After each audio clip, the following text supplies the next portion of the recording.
నమస్తే, welcome to Andhraprabha. నేను ప్రియా కౌశిక్. అయితే నిన్న అసెంబ్లీలో తెలంగాణ సీఎం రేవంత్ రెడ్డి గారు కాళేశ్వరం ప్రాజెక్టులో అవినీతి జరిగింది అని చెప్పి దీనికి సిబిఐ విచారణ చేపట్టాలి అని చెప్పేసి మాట్లాడడం జరిగింది. అయితే నిన్న ఎంతో ఉత్కంఠంగా రాత్రి 1:40 వరకు కూడా ఈ మీటింగ్ జరిగింది అండ్ కాళేశ్వరం ప్రాజెక్ట్ గురించి మాట్లాడడం జరిగింది. ముఖ్యంగా ఇందులో అవినీతి జరిగింది, కేవలం డబ్బుల కోసమే ఈ ప్రాజెక్ట్ని చేపట్టారు అని చెప్పేసి దీనికి బాధ్యులు హరీష్ రావు, కేసీఆర్ అలాగే ఈటల వీళ్ళ మీదనే యాక్షన్ తీసుకోవాలి అని కూడా మాట్లాడడం జరిగింది. అయితే దీని గురించే ఫర్దర్గా డిస్కస్ చేద్దాం. ప్రస్తుతం మనతో పాటు బీఆర్ఎస్ లీడర్ పావని గౌడ్ గారు ఉన్నారు, వారితో మాట్లాడదాం. హలో అండి, నమస్తే. పావని గౌడ్ గారు, సో రేవంత్ రెడ్డి గారి ప్రభుత్వం కాళేశ్వరం రిపోర్ట్లో ఏ ఉంటుంది అని మీరు ఎక్స్పెక్ట్ చేస్తున్నారు? అండ్ నిజంగానే కాళేశ్వరం ప్రాజెక్ట్లో అవినీతి జరిగిందంటారా? ముందుగా మీ అందరికీ నమస్తే అండి. కాళేశ్వరం ప్రాజెక్టులో అవినీతి జరిగింది అని చెప్పే వాళ్ళందరూ అవినీతి పరులే అండి. ఎందుకు చెప్తున్నా అంటే, కాళేశ్వరం కట్టక ముందు తెలంగాణ పరిస్థితి, తెలంగాణ నీటి పరిస్థితి, తెలంగాణలో ఉన్న రైతన్నల పరిస్థితి నాకు తెలుసు ఒక రైతు బిడ్డగా. కాళేశ్వరం ప్రాజెక్టు కట్టిన తర్వాత ఆ నీళ్ల గోస, ఆ పరిస్థితులు ఏ విధంగా తీరినాయో కూడా ఒక రైతు బిడ్డగా నేను చూసిన కాబట్టి ప్రతి రోజు కాళేశ్వరం మీద కానియండి, నీటి మీద కానియండి వారంలా 2 వీడియోలైనా నేను తీస్తా. ఎందుకంటే ఇప్పుడు రేవంత్ రెడ్డి అనేటైనా ముఖ్యమంత్రి అయిండు, అధికారంలోకి వచ్చిండు, అలవి కాని హామీలు ఇచ్చిండు, అడ్డదారిలో ముఖ్యమంత్రి అయిండు, కాళేశ్వరం ప్రాజెక్టు మీద అవాకులు చెవాకులు పేలిండు. ఏదో ఆయనే అదృష్టమా లేకపోతే మా దురదృష్టమా కానియండి, అది ఎలక్షన్ టైంలోనే కాళేశ్వరం ప్రాజెక్ట్ లో భాగమైన మేడిగడ్డ దగ్గర ఉన్న బ్యారేజ్ లో ఉన్న 85 పిల్లర్లలో 2 పిల్లర్ల దగ్గర క్రాక్ వచ్చింది. ఆ క్రాక్ రావడం అనేది మా దురదృష్టమే అని చెప్పుకోవచ్చు. ఇంకొకటి ఎన్నో అంటే వరదలు అంటే ఇప్పుడు ఎప్పుడు రాని వరదలు రావడం వల్ల ఆ విధంగా వచ్చిందని కొందరు అన్నారు. ఇంకొకటి ఏంటంటే, అక్కడ చుట్టుపక్కల గ్రామాల ప్రజలను అడిగితే తెలిసింది ఏంటంటే, ఆ రోజు అక్కడ ఏదో పెద్ద శబ్దం జరిగింది, ఆ శబ్దము బాంబు శబ్దం లాగా అనిపించింది మాకందరికి అని కూడా అంటున్నారు. దాని మీద కూడా విచారణ జరగాలి. ఇంకొకటి, కాళేశ్వరం ప్రాజెక్టుల అవినీతి జరిగిందా జరగలేదా అనేది కూడా కావాలి. ఇంకొకటి ఏంటంటే, బీజేపీ ఫస్ట్ ఈ రాగాన్ని బీజేపీ పార్టీ ఎత్తుకున్నదండి. పార్లమెంటు సాక్షిగా వాళ్ళ మంత్రులు ఎవరైతే ఉన్నారో కాళేశ్వరం ప్రాజెక్టు మీద ప్రశంసలు కురిపించిండ్రు. అదే బీజేపీ వాళ్ళు ఓట్ల కోసము, తెలంగాణలో ఉన్న ప్రజల ఓట్ల కోసము, సీట్ల కోసము కాళేశ్వరంలో 1,00,000 కోట్ల అవినీతి జరిగింది అని చెప్పిండ్రు. అయితే ఇప్పుడు బీజేపీ ఇంకా బీఆర్ఎస్ కలిసే కాళేశ్వరం కుట్రకు పాల్పడ్డారని చెప్పేసి ఆరోపణలు వినిపిస్తూ ఉన్నాయి కదా. ఇప్పుడు బీజేపీ బీఆర్ఎస్ ఎట్లా కలుస్తుంది చెప్పండి? బీజేపీ వేరు, బీఆర్ఎస్ వేరండి. ఆది నుంచి కాంగ్రెస్ వాళ్ళేమో బీఆర్ఎస్ పార్టీ, బీజేపీ పార్టీ ఒకటి అంటున్నారండి. బీజేపీ పార్టీ వాళ్ళేమో బీఆర్ఎస్ పార్టీ, కాంగ్రెస్ పార్టీ ఒకటి అంటున్నారండి. అసలు తెలంగాణ కోసం, తెలంగాణ అస్తిత్వం కోసం, తెలంగాణ ప్రయోజనాల కోసం ఏర్పడ్డదే బీఆర్ఎస్ పార్టీ. ఈ బీఆర్ఎస్ పార్టీ కేసీఆర్ గారి మీద నెగ్గలేకనే ఈ 2 జాతీయ పార్టీలు కలిసి అతిపెద్ద ప్రాంతీయ పార్టీ అయినా దాన్ని తొక్కాలి అని చూస్తున్నారు. అసలు కాళేశ్వరం ప్రాజెక్టు అంటే ఏంటిది? అసలు కాళేశ్వరం ప్రాజెక్ట్ అంటే మేడిగడ్డనేనా? కాళేశ్వరం ప్రాజెక్ట్ అంటే 3 బ్యారేజీలు ఉంటాయి, 15 రిజర్వాయర్లు ఉంటాయి, 19 సబ్ స్టేషన్లు ఉంటాయి, 21 పంప్ హౌస్లు ఉంటాయి, 1530 కిలోమీటర్ల మేర గ్రావిటీ కెనాల్స్ ఉంటాయి, 530 మీటర్ల ఎత్తుకు నీళ్లను ఎత్తిపోస్తుంది, 240 మీటర్ల స్టోరేజ్ టీఎంసీల స్టోరేజ్ కెపాసిటీ ఉంటది, 141 టీఎంసీల నీటి వినియోగం ఉంటది. ఇవన్నీ తెలియదండి. అసలు కాళేశ్వరం ప్రాజెక్టు గురించి తెలుగునోళ్ళు మాత్రమే కాళేశ్వరం ప్రాజెక్టులో అవినీతి జరిగింది అని చెప్తున్నారు.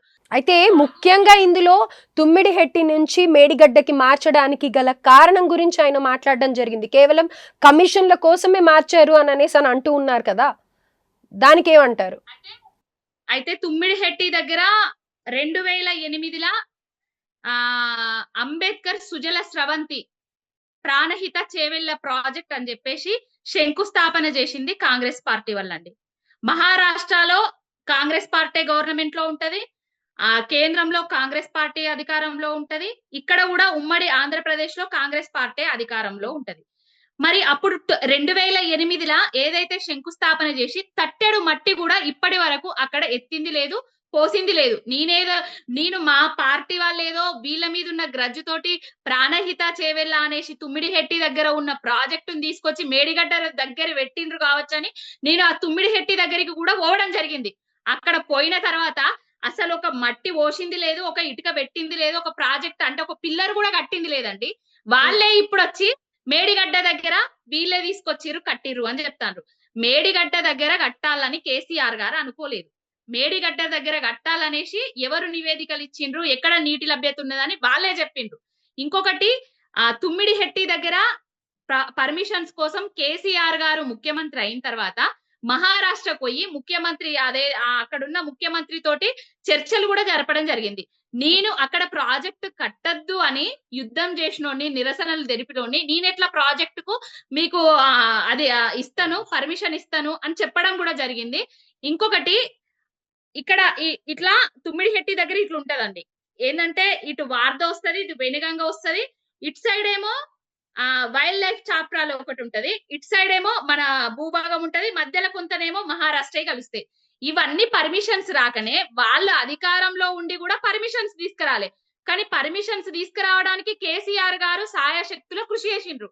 అది కూడా విఫలం అయిపోయింది. విఫలం అయిపోయిన తర్వాత తెలంగాణలో భూభాగమైన మేడిగడ్డ దగ్గర ప్రాజెక్టు కట్టాలే, సిడబ్ల్యూసి ఇచ్చిన నివేదిక ప్రకారమే అక్కడ ప్రాజెక్టు కట్టడం జరిగింది. ప్రాజెక్టు కట్టడం ద్వారా వేల లక్షల ఎకరాలకు నీళ్లను కూడా ఇవ్వడం జరిగింది. 3 కోట్ల టన్నుల పంటను కూడా తీయడం కూడా జరిగింది. ఇప్పుడు మేడిగడ్డ దగ్గర ఇప్పుడు కాళేశ్వరము వీళ్ళ ఆది నుంచి ఏం చెప్తాండ్రు, కాళేశ్వరం కొట్టుకపోయింది అని చెప్పిండ్రు. కాళేశ్వరం కొట్టుకపోలేదు. కాళేశ్వరంలో ఉన్న 2 పియర్స్ కి మాత్రమే క్రాక్ వచ్చింది. ఆ పియర్స్ ని బాగు చేస్తే కాళేశ్వరం యథాతథంగా పనిచేస్తూ ఉంటది. ఇప్పుడు కాళేశ్వరం గుండెకాయ అని ఒక ఆయననే చెప్తాడు, రేవంత్ రెడ్డే చెప్తాడు. మళ్ళా మొన్నటికి మొన్న వరదలు వచ్చినప్పుడు ఎల్లంపల్లి పోతాడు, ఎల్లంపల్లి గోదావరి జలాలకు గుండెకాయ అంటాడు. ఇప్పుడు కాళేశ్వరంలో భాగమైంది కూడా ఎల్లంపల్లి. ఎల్లంపల్లి నుంచి నంది పోతాయి, నంది నుంచి గాయత్రికి పోతాయి, గాయత్రి నుంచి అన్నపూర్ణకు వస్తాయి, అన్నపూర్ణ నుంచి రంగనాయక సాగర్ కు, రంగనాయక సాగర్ నుంచి మల్లన్న సాగర్ కు, మల్లన్న సాగర్ నుంచి కొండపోచమ్మ సాగర్ కు. ఇవన్నీ లేకుండానే ఎల్లంపల్లి నుంచి నీళ్ళని తీసుకొచ్చి మిడ్మానేర్లో పోస్తున్నామని చెప్తున్నారు. ఏ విధంగా పోస్తున్నారు? సోనియా గాంధీ, ప్రియాంక గాంధీ, రాహుల్ గాంధీ, రేవంత్ రెడ్డి బ్రదర్స్, రేవంత్ రెడ్డి కో బ్యాచ్ అందరు కలిసి బకెట్లతోటి బిందెలతోటి ఇట్లా ఎత్తిపోస్తున్నారా? మరి వాళ్ళు ఒకసారి చెప్పాలి. వీళ్లకు అసాధ్యం కాని ప్రాజెక్టును 60 ఏళ్లు గోస పెట్టినోళ్ళు ఏదో తెలంగాణ వచ్చిన తర్వాత నీళ్ల కోసమే తెలంగాణ తెచ్చుకున్నాం కాబట్టి ఆ నీళ్ల కోసమే పరితపించి కేసీఆర్ గారు కాళేశ్వరం ప్రాజెక్టు కట్టడం జరిగింది. ఆయన చేసిన తప్పు ఏందంటే ఆనాడు ఏదైతే మిడ్మానేర్ ను రాజగోపాల్ రెడ్డి వాళ్ళు, కోమటిరెడ్డి బ్రదర్స్ ఏదైతే కాంట్రాక్ట్ తీసుకొని కట్టిండ్రో దానిలో అవకతవకలు జరిగి కూలిపోయింది. అప్పుడు కూడా ఇండ్లకు నీళ్లు వచ్చినాయి. దాని మీద మేము ఏదన్నా సిబిఐయో, ఈడీఓ, ఆడియో మేము వేయలేకపోవడమే మేము చేసిన తప్పు. వీళ్ళు జలయజ్ఞాన్ని దళయజ్ఞం చేసుకొని ఎంతమంది జేబులు నింపుకున్నారో అందరికీ తెలుసు. ఎన్ని జేబులు నింపుకున్నా కూడా మాకు నీళ్లు రాలే తెలంగాణ ప్రజలకు. కాళేశ్వరం ప్రాజెక్టు కట్టిన తర్వాతనే మాకు నీళ్లు వస్తున్నాయి. ఇప్పుడు కూడా వచ్చిన నీళ్లు, మొన్న ఏదైతే వచ్చిన నీళ్లు ఎల్లంపల్లి నీళ్ళు అని చెప్పుకుంటున్నారో అవి కూడా కాళేశ్వరంలో భాగమే. కాళేశ్వరం ప్రాజెక్టు గురించి తెలియనోళ్ళు మాత్రమే కాళేశ్వరం మీద పిచ్చి కథలు పడుతున్నారు. తెలంగాణ ప్రజలు అన్ని తెలుసుకుంటున్నారు. ఇప్పుడు ఏదైతే రేవంత్ రెడ్డి మాట్లాడుతున్నాడో ఆయన మాటలు వింటున్నారు. నిన్న అసెంబ్లీలో జరిగిన సమావేశాన్ని కూడా టీవీలలో వీక్షించిండ్రు. ప్రతి ఒక్కరూ ఉమ్మడమే తక్కువ అండి రేవంత్ రెడ్డి మీద. ఏదైతే రేపు ఎలక్షన్స్ వస్తాయి, ప్రజలే న్యాయ నిర్ణేతలు రేపు కర్రు కాల్చి వాత పెట్టబోతున్నారు కాంగ్రెస్ పార్టీ వాళ్ళు. ఇప్పుడు కాంగ్రెస్ ప్రభుత్వం కాళేశ్వరం ప్రాజెక్ట్ ని రిపేర్ ఏమన్నా చేయించే పనిగా ఉంది అని అంటారా, లేకపోతే వాళ్ళ నెక్స్ట్ ఫర్దర్ స్టెప్ ఏం ఉండబోతుంది అంటారు కాళేశ్వరం ప్రాజెక్ట్ కి సంబంధించి? రిపేర్ చేసే వాళ్ళే అయితే 20 ఏళ్ల నుంచి ఈ విధంగానైతే చేయరు కదా అండి. రిపేర్ చేసే ఉద్దేశం లేదు అంటే ఆపేస్తారని అంటారా? చెప్తాను నిన్నండి. ఇప్పుడు రిపేర్ చేసే ఉద్దేశం లేదు. మన నీళ్లు మేడిగడ్డ దగ్గర ఆగద్దు, మేడిగడ్డ దగ్గర ఆగకుండా బనక చెర్లకు పోవాలి. సముద్రం పాలైతున్నాయి, మేము నీళ్ళని ఎత్తిపోసుకుంటున్నామని చెప్పాలి. బనక చెర్లకు మోడీ గ్రీన్ సిగ్నల్ ఇయ్యాలి. అప్పుడు గురువు గారికి శిష్యుడు ఇచ్చిన బహుమానం అయిపోతుంది. ఇదంతా తెలంగాణ నీటి ప్రయోజనాలను అస్తావ్యస్తం చేయడానికి గురు శిష్యులు ఇద్దరు కలిసి, మోడీ ముగ్గురు కలిసి ఆడుతున్న నాటకాలు మాత్రమే. ఇన్ని రోజులు సిబిఐ రాలేదు, 20 నెలల నుంచెల్లి ఆ ఘోష్ కమిషన్, ఆ కమిషన్, ఈ కమిషన్ అనేసి మన్ను మశానం అనేసి చర్యలు అది ఇది అనేసి చెప్పిండ్రు. ఇప్పటి వరకు ఏ చర్యలు లేవు. కేసీఆర్ గారు గనక పైసల మీద, ఆస్తుల మీద, అంతస్తుల మీద వ్యామోహం ఉండేదుంటే మనకు తెలంగాణకు నీళ్లు రాకపోతుండే అండి.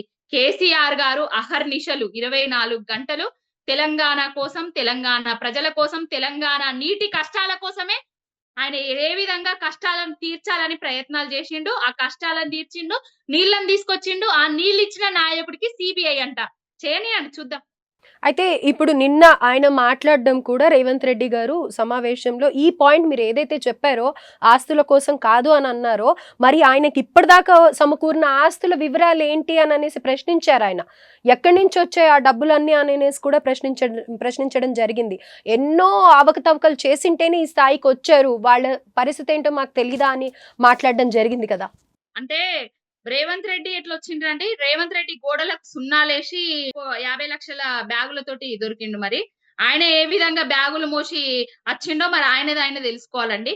రేవంత్ రెడ్డి లాగా బ్యాగులు మోసి కేసీఆర్ గారు ఈ స్థాయికి రాలేదు. రేవంత్ రెడ్డి గారి లెక్క గురువు కోసం దండాలు పెట్టి, పొర్లు దండాలు పెట్టి, కాళ్ళకు బూట్లు తొడిగి ఈ స్థాయికి రాలేదండి.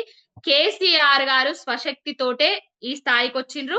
కేసీఆర్ గారు తెలంగాణ కోసం, తెలంగాణ ప్రయోజనాల కోసమే అహర్నిశలు పాటుపడ్డాడు. ఆస్తుల గురించి మాట్లాడే వ్యక్తి ఎవరైతే ఉన్నాడో రేవంత్ రెడ్డి అనేటైనే ఏ విధంగా పట్టుబడ్డాడో మనందరికీ తెలుసు. ఆయనే అసలు ముఖ్యమంత్రి అయ్యే అసలే అవకాశమే లేదు. ఏదో అడ్డిమారు గుడ్డి దెబ్బలో ముఖ్యమంత్రి అయిండు. ఆ సీటు కాపాడుకోవాలి గాని ఆ సీటు మీద ఉండి కనకపు సింహాసనం మీద సునకాన్ని కూసుండబెడితే ఏ విధంగా చేస్తుందో ఆ సునకము బూడిదలనే వండుకుంటది కదా అండి. ఇప్పుడు ముఖ్యమంత్రి అయినా కూడా ఆయన పాత ఆ లంగ కథలు లంగ మాటలు మర్చిపోతలేరు ఇంకా. రైట్. అయితే కాళేశ్వరం కమిషన్ నివేదికపై హరీష్ రావు గారు వేసిన పిటిషన్ ని నిరాకరించడం జరిగింది. అయితే దీన్ని ఏ కారణంతో నిరాకరించారు అని అనుకుంటున్నారు? ప్లాన్ ప్రకారం జరుగుతుంది. కేంద్ర రాష్ట్ర ప్రభుత్వాలు 2 కలిసి బీఆర్ఎస్ పార్టీని కేసీఆర్ గారిని బదనాం చేద్దామనే కుట్రలో ప్లాన్ ప్రకారంగానే ఇవన్నీ జరుగుతున్నాయండి. ఇదంతా అన్ని కలిసి అన్ని సంస్థలు జేబు సంస్థల్లాగా పనిచేసి మోడీ, చంద్రబాబు నాయుడు, రేవంత్ రెడ్డి ముగ్గురు కలిసి కేసీఆర్ గారి మీద ఏదో చేద్దామని చూస్తున్నారు. చూద్దాం ఇంకా. కేసీఆర్ గారి ఫామ్ హౌస్ లో నిన్న ఒక మీటింగ్ జరిగింది. బీఆర్ఎస్ నేతలందరూ కూడా కాళేశ్వరం ప్రాజెక్ట్ పై మాట్లాడిన దానికి రెస్పాండ్ అవుతూ ప్రాజెక్ట్ గురించే మీటింగ్ పెట్టుకున్నారు అని చెప్పేసి వినిపిస్తూ ఉంది. అయితే దీనికి సంబంధించి వీళ్ళు అపోజిషన్ గా లైక్ రెస్పాండ్ అవుతూ రేపు బంద్ కి పిలుపునివ్వడం జరిగింది కదా, ఏం జరగబోతోంది అని అంటారు? అంటే బంధుకు పిలుపునివ్వడం అనేది ఏంటంటే తెలంగాణ కోసము ఆయన చేసిన కృషిని, తెలంగాణ అభివృద్ధిలో నీళ్లు ముఖ్యం కాబట్టి ఆ అభివృద్ధికి ఆయన ప్రాజెక్టులు కట్టడం వల్ల వీళ్ళు చేస్తున్న అరాచకాలను నిరసిస్తూ రేపు బంధుకు పిలుపునివ్వడం మా అన్నగారు చేయడం జరిగింది. 60 ఏండ్లు అరిగోసబడ్డ తెలంగాణకు బానిస సంఖ్యల నుంచెల్లి తల్లిని బతికించినందుకు ఏదైతే కేసీఆర్ గారికి వీళ్ళందరూ వచ్చి అధికారంలోకి వచ్చి ఏదైతే చేస్తున్నారో అవన్నిటికీ నిరసిస్తూ రేపు బంద్కు పిలుపునివ్వడం జరిగింది. రైట్. సో ఏ విధంగా ముఖ్య డిమాండ్స్ ఏం ఉండబోతున్నాయి రేపు బంద్ కి, మీరు ఏదైతే పిలుపునిచ్చారో దానికి? మా డిమాండ్ ఒకటే అండి. కాళేశ్వరం ప్రాజెక్టు కూలిపోలేదు, కుంగిపోలేదు, కొట్టుకపోలేదు. కాళేశ్వరం ప్రాజెక్టు సజీవంగా ఉన్నది. కాళేశ్వరం గట్టి నాయన మీద బురద చల్లడం బంద్ చేయాలి. కాళేశ్వరం అనేది ప్రపంచంలోనే అతిపెద్ద లిఫ్ట్ ఇరిగేషన్ ప్రాజెక్టు. ఆ ప్రాజెక్టును నిర్వీర్యం చేసే కుట్రలు ఇప్పటికైనా మానుకోవాలి. ఇప్పటికొచ్చిన నీళ్లు కూడా కాళేశ్వరం ప్రాజెక్టే అని ఒప్పుకోవాలి. Revanth Reddy and BJP co batch అందరూ కలిసి ఇన్ని రోజులు ఏవైతే కేసీఆర్ గారి మీద లేనిపోని నీలాప నిందలు వేస్తున్నారో ఆ నిందలను మానుకోవాలి. కాళేశ్వరం ప్రాజెక్టును సజీవంగానే ఉంచాలి. వీళ్ళ చేతుల పడి నిర్వీర్యం కావద్దు అని కోరుకుంటున్నాం. అయితే కాళేశ్వరం ప్రాజెక్ట్ కొట్టుకుపోయిందని దీనావస్థలో ఉంది అని చెప్పేసి అని అంటున్నారు కదా, లాస్ట్ గా దాని గురించి ఏం చెప్తారు? ప్రియాంక గారు, నేను మిమ్మల్ని తీసుకెళ్తాను. ఇప్పుడు మనం ఇద్దరం జూమ్ లోనే ఉన్నాము. ఇది రికార్డే. ఇది కూడా సాక్షి. మిమ్మల్ని నేను తీసుకెళ్తాను కాళేశ్వరం దగ్గరికి, మేడిగడ్డ దగ్గరికి. అక్కడ ఏం జరుగుతుంది, ఎట్లున్నది, ప్రాజెక్ట్ ఉందా లేదా అనేది మీకు నేను చూపిస్తాను. చూసి వచ్చిన తర్వాత మళ్ళా కూడా నన్ను మీరు జూమ్ లో తీసుకోండి, లేకపోతే మన ఇద్దరం కలిసి అక్కడ వీడియో చేద్దాం.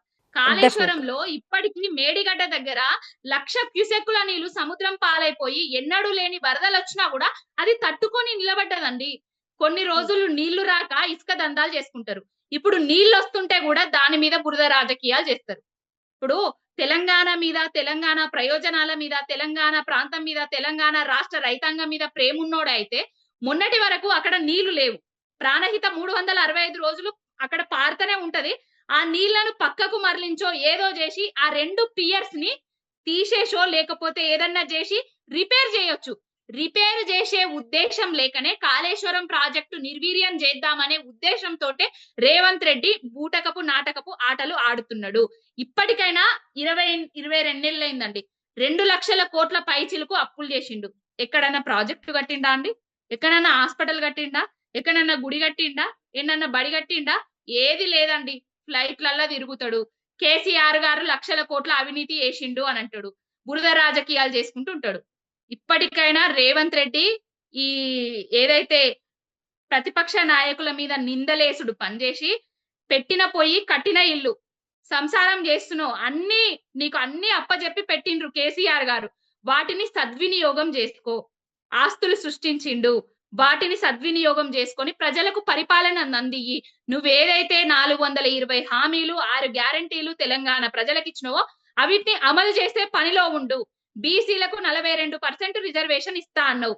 దాని మీద యుద్ధం చేయి. ఏ రోజుకు ఆ రోజు ఈయన హామీల నుంచెల్లి డైవర్ట్ కావడానికి ఈయన ఇచ్చిన హామీలు అసలు ప్రజలకు నెరవేర్చే ఉద్దేశం లేక కేసీఆర్ కేసీఆర్ కేసీఆర్ కేసీఆర్ రోజు కేసీఆర్ కాళేశ్వరము, కేసీఆర్ గొర్రెలు, కేసీఆర్ ఈ ఫార్ములా రేసు, కేసీఆర్ అక్కడ చేసిండ్రు, కేసీఆర్ ఫామ్ హౌస్ దున్నుతాం. ఈ మాటలు తప్ప ఇంకొకటి ఏవీ లేవండి. కాళేశ్వరం ప్రాజెక్టు సజీవంగా ఉంది. ప్రియాంక గారు కాళేశ్వరం ప్రాజెక్టు సజీవంగా ఉంది. మిమ్మల్ని అందరినీ తీసుకుపోయి కూడా నేను చూపిస్తాను. రైట్. అయితే ఇప్పుడు కాళేశ్వరం ప్రాజెక్ట్ ఎంత హాట్ టాపికో మరోపక్క బీసీ రిజర్వేషన్ల గురించి కూడా అంతే ఉధృతంగా చర్చలు జరుగుతూ ఉన్నాయి. అయితే బీసీలకు 42% రిజర్వేషన్లు అని చెప్పారు కదా, స్థానిక ఎన్నికల్లో బీసీలను 42% రిజర్వేషన్లు అనేది సాధ్యం అవుతుందంటారా? సాధ్యాల గురించి ఏదైతే హామీలు ఇచ్చిండో అప్పుడు చూసుకోవాలండి. రేవంత్ రెడ్డి ఆయనకు సాధ్యమైతదనే కదా కామారెడ్డి బీసీ ముఖ్యమంత్రిని తీసుకొచ్చి పక్క రాష్ట్రం కర్ణాటక ముఖ్యమంత్రిని తీసుకొచ్చి ఇక్కడ హామీ ఇచ్చింది. హామీ ఇచ్చినోడు నెరవేర్చాలి. సాధ్యాల గురించి తర్వాత ఆలోచించాలి. ఆనాడు కేసీఆర్ గారు 42% రిజర్వేషన్ ఇద్దామనుకుంటే స్వప్నారెడ్డి, గోపాల్ రెడ్డి అనే కాంగ్రెస్ సర్పంచ్లు ఎవరైతే ఉన్నారో వాళ్ళు కోర్టులో కేసు వేయడం జరిగింది. అప్పుడు అసాధ్యమైంది. ఆయన ఇస్తాను ఎక్కడ చెప్పలేదు కేసీఆర్ గారు, కానీ ఇవ్వాలని ట్రై చేసిండ్రు. దాన్ని కూడా వీళ్ళు ఆపిండ్రు. ఇప్పుడు మళ్ళా మేము అధికారంలోకి వస్తే 42% ఇస్తామని చెప్పిండ్రు. ఇప్పటికీ కూడా ఎక్కడ అడుగులు వేసింది లేదు. ఏదో తూతూ మంత్రంగా జంతర్ మందర్కు వేయండు, ఏదో ధర్నాలు చేసిండు. 52-54 సార్లు ఢిల్లీకి పోయిండు. ఒక్క రోజన్నా ప్రధానమంత్రికి వినతి పత్రం ఇచ్చిండా అండి? మా బీసీ నాయకులను తీసుకొని వెళ్ళి అసలు ఆయనకు చేసే ఉద్దేశం లేదండి. ఆయన అన్ని కల్లబొల్లి మాటలు, కల్లబొల్లి కబుర్లు, కల్లబొల్లి హామీలు. ఇప్పుడు బీసీలకు 42% అనేది ప్రియాంక గారు, బీసీలకు 42% అనేది కేంద్రం చేతిలో ఉందనుకుందాం. బీసీలకైతే బడ్జెట్ లా 20,000 కోట్ల రూపాయలు సంవత్సరానికి ఇవ్వాలి కదా. అవి ఇంతవరకు 20,000 కోట్ల రూపాయలు మరి ఇప్పటి వరకు అది ప్రవేశపెట్టలేదు బడ్జెట్ లా. మరి దాని సంగతి ఏందండి? మా బీసీలందరికీ, మా గొల్ల కుర్మ సోదరులందరికీ 2వ యూనిట్ గొర్రెల పంపిణీ చేస్తా అని చెప్పిండు. ఇప్పటి వరకు కూడా గొర్రెల పంపిణీ చేయలేదు. మా వాళ్ళకు గౌడ్స్ అన్నలకు 25% సబ్సిడీ ఇస్తాము దానిలో ఏదైతే ఉన్నదో వైన్ షాపులల్లా అని చెప్పిండ్రు. వాటిలో కూడా 15% కేసీఆర్ గారు ఇచ్చిందే ఇంప్లిమెంట్ చేస్తున్నారు. నాయి బ్రాహ్మణులకు, రజకులకు, మంగలి వాళ్ళందరికీ కూడా స్టాల్స్ ఏర్పాటు చేస్తామని చెప్పిండ్రు. అవి ఇంకా ఏర్పాటు చేయలేదు. బీసీలను కూడా నమ్మించి మోసం చేసిండు.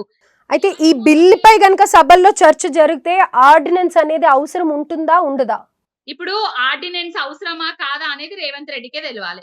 ఆర్డినెన్స్ కావాలా, లేకపోతే అటెండెన్స్ కావాలా, లేకపోతే మోడీ ఇయ్యాలా, లేకపోతే గవర్నర్ ఇయ్యాలా, లేకపోతే రాష్ట్రపతి ఇయ్యాలా అనేది రేవంత్ రెడ్డి చూసుకోవాలి. రేవంత్ రెడ్డి అనేటైనా కాంగ్రెస్ పార్టీ వాళ్ళు మాకు హామీ ఇవ్వడం జరిగింది బీసీలందరికీ తెలంగాణ రాష్ట్రంలో. మాకు హామీ నెరవేర్చాలి. 42% స్థానిక సంస్థల ఎన్నికలలో బీసీలకు రిజర్వేషన్ ఇచ్చిన తర్వాతే స్థానిక సంస్థల ఎన్నికలకు పోవాలి. పోకపోతే బీసీలు ఏం చేయాలో అదే చేస్తారు. రైట్. అయితే ఓవరాల్‌గా చూసుకున్నట్టయితే నిన్న అసెంబ్లీలో ఏదైతే రేవంత్ రెడ్డి గారు సీబీఐ విచారణ చేపట్టాలి అన్నారో, కాళేశ్వరం ప్రాజెక్టు గురించి ఏవైతే అవినీతి జరిగింది, అలాగే కొట్టుకుపోయింది అన్నారో, అందులో వాస్తవాలు లేవు అని చెప్పేసి అని అంటూ ఉన్నారు. అవి కేవలం ఆరోపణలే కానీ, ఏది కూడా వాస్తవం కాదు అని అనేసి అయితే మీరు అంటూ ఉన్నారు. అండ్ కాళేశ్వరం ప్రాజెక్ట్ కూడా ఇప్పుడు ప్రస్తుతం సజీవంగా ఉంది అని అనేసి అయితే అంటూ ఉన్నారు. అంతేనా? అంటే ఇంకొకటండి. ఇప్పుడు ఏదైతే సీబీఐని ఆహ్వానిస్తున్నాం రావాలి అని రేవంత్ రెడ్డి అంటున్నాడు గదండీ! కర్ణాటకలో సీబీఐ ఉందా అండి? కర్ణాటకలో నై సీబీఐ. రాహుల్ గాంధీ ఏమో రాజ్యాంగాన్ని పెట్టుకుంటాడు. సీబీఐ, ఈడీ అవన్నీ కలిసి మోడీకి జేబు సంస్థల్లాగా పనిచేస్తాయి అని ఆయనే ఉపన్యాసాలిస్తాడు. రేవంత్ రెడ్డి ఏమో సీబీఐ అనేది మోడీ జేబు సంస్థ అని ఆయన గూడా అంటాడు. మరి వీళ్ళందరూ కలిసి మోడీ సంస్థను కేసీఆర్ గారి మీదకి ఎందుకు ఎగదోస్తారండి? ఇదంతా ప్రీ ప్లాన్డ్ గా జరుగుతుంది. బిఎల్ సంతోష్ ఏదైతే ఆయనే ఎమ్మెల్యేలను కొనుగోలు చేద్దామని అనుకున్నాడో, ఆ బిఎల్ సంతోష్, ఆ బీజేపీ పార్టీ, అమిత్ షా, మోడీ, చంద్రబాబు నాయుడు, రేవంత్ రెడ్డి అందరూ కలిసి కేసీఆర్ గారి మీద ఏదో చేయాలని చూస్తున్నారు. కానీ కేసీఆర్ గారికి ఆవగింజంత కూడా ఏం కాదు. కేసీఆర్ గారి వెంట తెలంగాణ ప్రజానికం ఉన్నారు. తెలంగాణ ఉన్నది. తెలంగాణ రైతాంగం ఉన్నది. ఎక్కడ ఎవ్వరికి భయపడేది లేదు. ఎవ్వరికి మేము తల వంచి నిలబడాల్సిన అవసరం కూడా లేదు. కాళేశ్వరం ప్రాజెక్టు ఉన్నది నిజం. కాళేశ్వర ప్రాజెక్టు సజీవంగా ఉన్నది నిజం. కాళేశ్వరం ప్రాజెక్టు నుంచి నీళ్ళొస్తుంది నిజం. కాళేశ్వరం ప్రాజెక్టు లక్షల కోట్ల జరగలేదు. 90,000 కోట్ల వ్యయంతోటి కాళేశ్వరం ప్రాజెక్టు కట్టిండ్రు. ఆ పైసలే కాళేశ్వరం ప్రాజెక్టులోనే ఖర్చయినాయి తప్ప ఇంకొక జేబులకు పోలేదు. ఇంకొకలేం ఆస్తులు సృష్టించుకోలేదు. ఇవన్నీ అవాస్తవాలు. రేవంత్ రెడ్డి చేస్తున్న అభూత కల్పనలు అంతే తప్ప ఏం లేదు. రైట్ అండి. Thank you so much Pavani గారు. థ్యాంక్ యూ అండి.